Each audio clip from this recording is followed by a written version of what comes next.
Voilà, nous allons maintenant passer aux soins palliatifs. Donc, vous cliquez sur l'onglet soins palliatifs. Donc ici, vous voyez, vous avez plusieurs, j'avais déjà encodé plusieurs soins palliatifs pour montrer un exemple. Donc, si vous voulez en faire un nouveau, vous cliquez en bas sur le plus orange. Donc, la date de prise en charge, donc la date où vous prenez en charge votre patient. Le motif de la prise en charge, donc là, vous mettez le motif. Donc ici, on va mettre tumeur, côlon, phase terminale.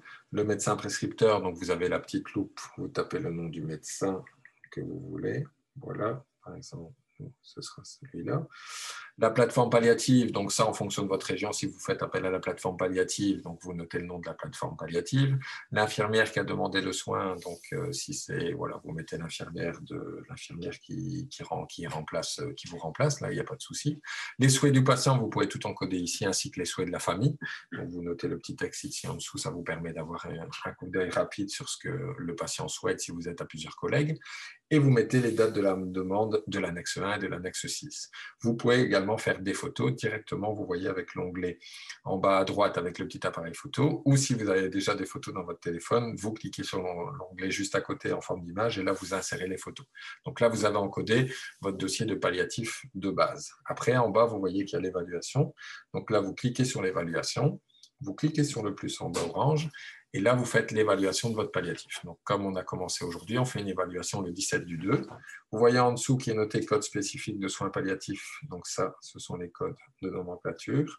Donc là, vous voyez, vous pouvez avoir des codes en plus. Donc une concertation, par exemple, avec le médecin généraliste et avec l'équipe pluridisciplinaire de soins palliatifs.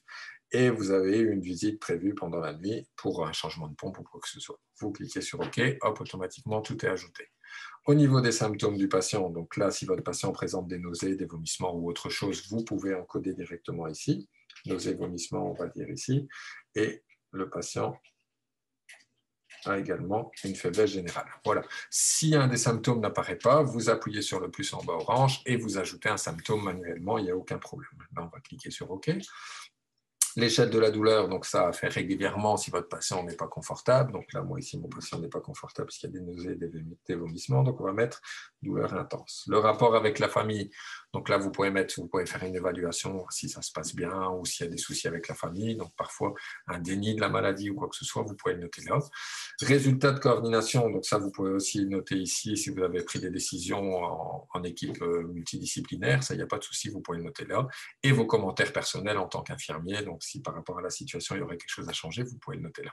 Un conseil, mettez vos photos du cahier de liaison que vous avez chez le patient, donc, parce qu'il y a souvent un cahier de liaison au niveau du palliatif. Donc là, vous faites des photos. De ce cahier, personnellement, moi, je fais des photos à chaque fois de chaque page.